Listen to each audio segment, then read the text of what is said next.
Greek विचारवंत भाग 2. Paper क्रमांक 7 भौगोलिक विचारांची उत्क्रांती.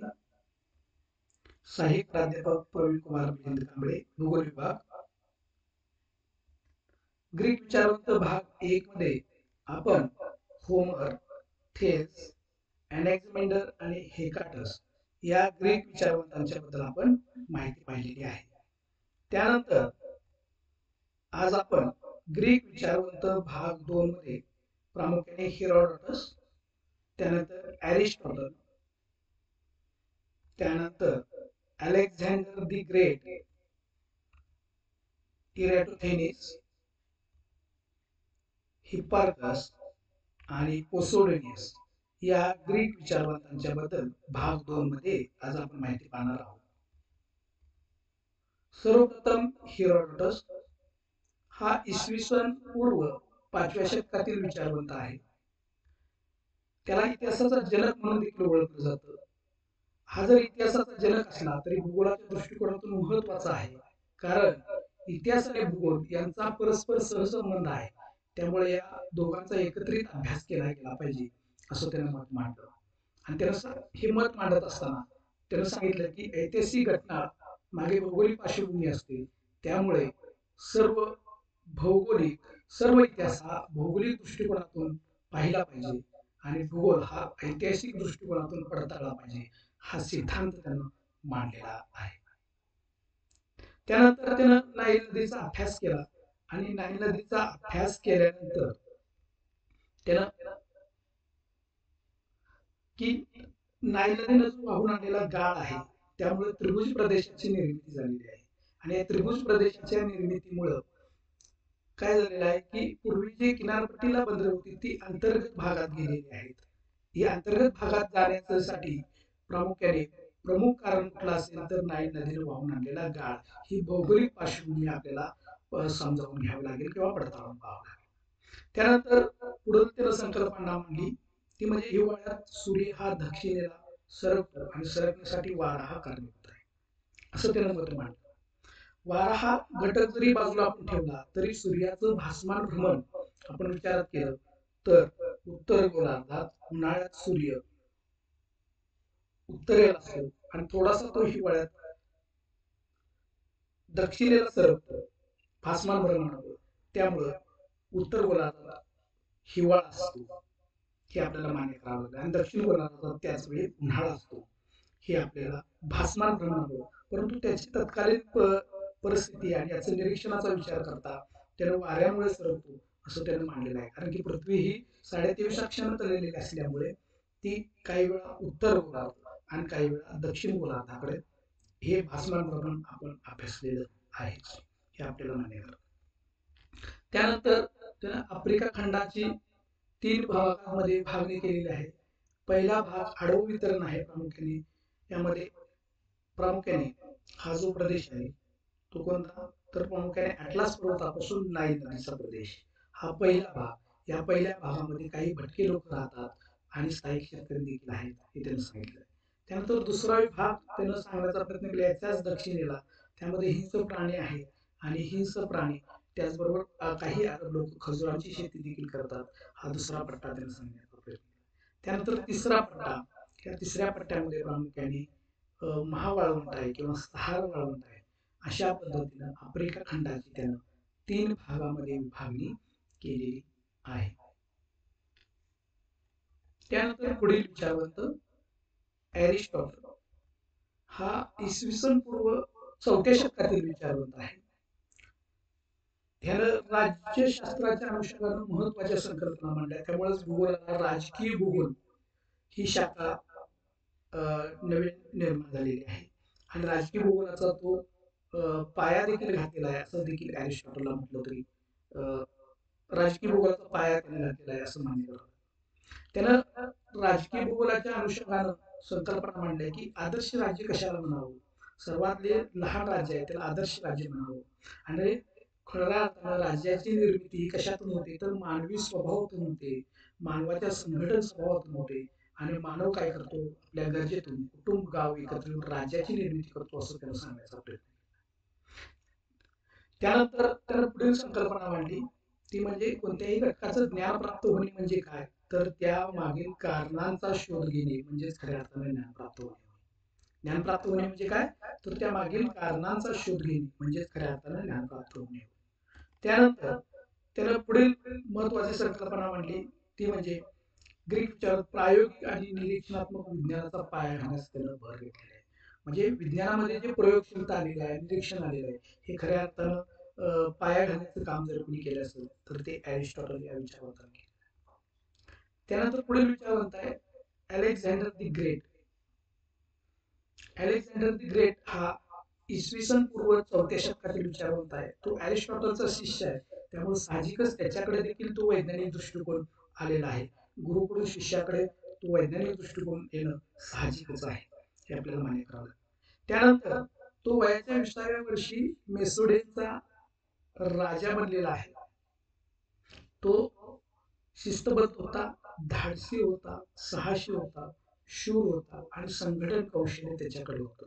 म्हणजे कोणताही राजा बनण्यासाठी त्याच्याकडे शिस्तबद्धता असली पाहिजे, धाडसी असला पाहिजे, तो साहसी असला पाहिजे, शूर असला पाहिजे आणि त्याचबरोबर संघटन कौशल्य देखील असलं पाहिजे. ही गुणवैशिष्ट्ये त्याच्याकडे होती आणि त्यामुळे खऱ्या अर्थानं तो एक राजा बनू शकलेला आहे, शूरवीर राजाचा बनू शकलेला आहे. आणि राजा बनत असताना त्यानं ग्रीकांच्या साम्राज्य विस्तारामध्ये भर घातलेली आहे आणि तो प्रामुख्याने पर्शियाच्या किनारा, पर्शिया, कॅस्पियनचा किनारा, अफगाणिस्तान, काबूल आणि कंधार मार्गे तो सिंध प्रांतात म्हणजे भारतात येऊन खैबर खिंडी मार्गे तो भारतात येऊन देखील पोहोचलेला आहे. अशा पद्धतीनं त्याने ग्रीकांचा साम्राज्य विस्तार भारतापर्यंत आणून पोहोचवलेला आहे, हे आपल्याला मान्य करावं. आणि तो माघारी जात असताना बेसुलीन या ठिकाणी त्याचा काय झालेला आहे, बायसुलीन या ठिकाणी त्याचा मृत्यू झालेला आहे. असे जरी असले तरी तो भूगोलाच्या दृष्टिकोनातून महत्वाचा आहे, कारण याच्या साम्राज्य विस्तारामुळे ऐतिहासिक भूगोल आणि प्रादेशिक भूगोल यामध्ये ज्ञान प्राप्त झाले किंवा भर पडलेली आहे आणि ग्रीकांना नवनवीन भौगोलिक प्रदेश याचं ज्ञान देखील प्राप्त झालेलं आहे. त्यामुळे तो भूगोलाच्या दृष्टिकोनातून महत्वाचा आहे. पुढील विचारवंत इरॅटोथेनिस हा इसवी सन पूर्व 3ऱ्या शतकातील विचारवंत आहे. याला भूगोलाचा जनक म्हणून देखील ओळखलं जातं, कारण त्यानं भूगोलाच्या अध्ययनाला शास्त्रीय स्वरूप प्राप्त करून देण्याचा प्रयत्न केलेला आहे. त्यानं भूगोल ही संकल्पना किंवा जिओग्राफी ही संकल्पना मांडलेली आहे. भूगोल म्हणजे काय किंवा जिओग्राफी म्हणजे काय, जिओ अर्थ आणि ग्राफी म्हणजे डिस्क्रिप्शन म्हणजे पृथ्वीचं वर्णन करणारे शास्त्र म्हणजे भूगोल, ही संकल्पना त्याने आणली. त्यामुळे भूगोलाच्या दृष्टिकोनातून तो अत्यंत महत्वाचा. त्याचबरोबर त्याला इजिप्तमधील अलेक्झांड्रिया ठिकाणी ग्रंथपाल म्हणून त्याला काम पाहिलेलं आहे, ग्रंथपाल म्हणून देखील काम पाहिलेलं आहे. आणि त्यानंतर त्यानं पृथ्वीवर पडणाऱ्या सूर्यकिरणाचं अध्ययन केलं किंवा निरीक्षण केलं आणि निरीक्षणाच्या आधारे गुणवमन जे उपकरण होतं, जे अनेक्झिमेटरने बनवलेलं होतं, त्या गुणवमन उपकरणाच्या सहाय्याने पृथ्वीचा परीघ मोजण्याचा प्रयत्न त्यानं केलेला आहे. आणि त्यानं सांगितलं की पृथ्वीचा परीघ हा किती आहे, तर 25,000 मैल आहे, हे त्यानं सांगण्याचा प्रयत्न केला. पण प्रत्यक्षात मैल किती आहे, तर 24,860 मैल आहे. याच्यामध्ये जरी तफावत असली तरी तत्कालीन परिस्थिती आणि संसाधनाचा विचार करता हे भूगोलाच्या दृष्टिकोनातून अत्यंत महत्वाचं आहे, हे आपल्याला मान्य करावं. त्यानंतर त्यानं पुढील संकल्पना मांडली की पृथ्वी स्वतःभोवती 24 तासात एक फेरी पूर्ण करते. आपण जी पृथ्वीची परिवलन संकल्पना सांगतो, परिवलन म्हणजे काय, पृथ्वी स्वतःभोवती फिरणे, आणि ही संकल्पना पूर्ण करण्यासाठी त्याला 24 तास लागतात, हे त्यानं मांडण्याचा प्रयत्न केलेला आहे. आणि जसे पृथ्वीला फेरी पूर्ण करण्यासाठी 24 तास लागतात, तशाच पद्धतीनं चंद्र आणि सूर्य देखील स्वतःची गती आहे आणि ते स्वतः देखील परिवलन करतात, असं त्यानं नमूद केलेलं आहे.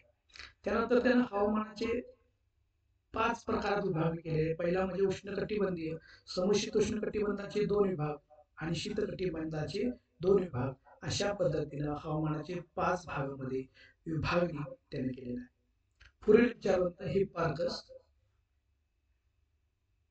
हा 2ऱ्या शतकातील विचारवंत आहे.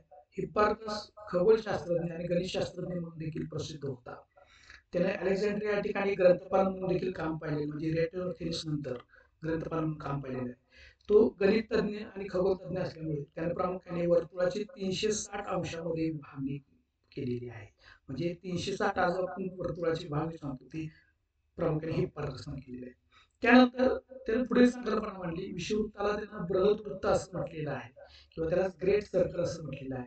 आणि या वृत्तामुळे पृथ्वीचे दोन समसम भागात विभागणे होते हे त्यानं सांगण्याचा प्रयत्न केला. म्हणजे उत्तर गोलार्ध आणि दक्षिण गोलार्ध या समसम भागात विभागणी प्रामुख्याने ग्रेट सर्कलमुळे किंवा बृहद्वृत्तामुळे झालेले आहे असं त्यानं मांडण्याचा प्रयत्न केलेला आहे. ही फरक. त्यानंतर त्यानं अक्षवृत्त आणि रेखावृत्त मोजण्यासाठी ॲस्ट्रोलॅब या उपकरणाचं त्यानं बनवलेलं आहे. अक्षवृत्त आणि रेखावृत्त पृथ्वीवरील जे काल्पनिक अक्षवृत्त आणि रेखावृत्त मोजण्यासाठी ॲस्ट्रोलॅब उपकरणाचा वापर केला. आणि या उपकरणाच्या आधारे त्यानं पुढील विचार मांडला की पृथ्वी 24 तासात एक फेरी पूर्ण करते हे एरिस्टॉटलीसनं मांडलेलंच आहे. पण त्याच्या पुढे त्यानं सांगितलं की ती दर तासाला प्रामुख्याने 15 रेखावृत्तातून जाते. त्यानंतर पुढील संकल्पना मांडली ती म्हणजे हा त्रिमितीय पृष्ठभाग आहे जी पृथ्वी आहे त्याला द्विमितीय सपाट पृष्ठभागावर आणण्यासाठी स्टेरोग्राफी आणि अँथ्रोग्राफी प्रक्षेपण त्यानं तयार केलं. यामध्ये प्रामुख्याने स्टेरोग्राफी म्हणजे काय तर पृथ्वीच्या विरुद्ध बाजूला पृथ्वीजवळून प्रकाश येत आहे आणि पृष्ठभागावर जी अक्षवृत्त आणि रेखावृत्ताची सावली पडते याच्या आधारावर प्रक्षेपण तयार केलं जातं. त्याला स्टेरोग्राफी असं प्रक्षेपण असं म्हटलं जातं. विरुद्ध बाजूनं प्रकाश हा पृथ्वी जवळून येत आहे आणि अक्षवृत्त रेखावृत्ताची जाळीच्या सावलीच्या आधारे सपाट पृष्ठभागावरती काय केलं जातं प्रक्षेपण तयार केलं जातं. आणि अँथ्रोग्राफी मध्ये काय तर प्रकाश हा दुरून अंतरावरून येत आहे, जवळून येत नाही, दूर अंतरावरून येत आहे आणि अक्षवृत्त रेखावृत्ताची जाळी सपाट पृष्ठभागावरती जी सावली पडली जाते त्याच्या आधारावर काय केलं जातं प्रक्षेपण तयार केलं जातं. त्याला अँथ्रोग्राफी प्रक्षेपण असं म्हणतात. त्यानंतर पुढील विचारवंत आहे पोसोडोनियस. हा दुसऱ्या शतकातील विचारवंत आहे.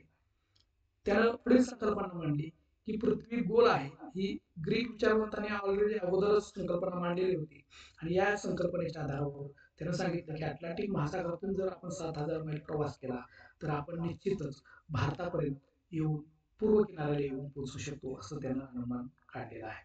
यामुळे जे पुढील खलाशी आहेत ह्या खलाशांना खऱ्या अर्थानं हा विचार सोयीस्कर ठरलेला आहे किंवा महत्वाचा ठरलेला आहे. आणि या विचारामुळे खऱ्या अर्थानं अमेरिकेचा शोध लावण्यास मदत प्राप्त झालेली आहे. त्यामुळे तो भूगोलाच्या दृष्टिकोनातून पोसोडोनियस हा देखील महत्वाचा आहे. व्हिडिओ आवडला असेल तर लाईक करा, शेअर करा, सबस्क्राईब करा. धन्यवाद.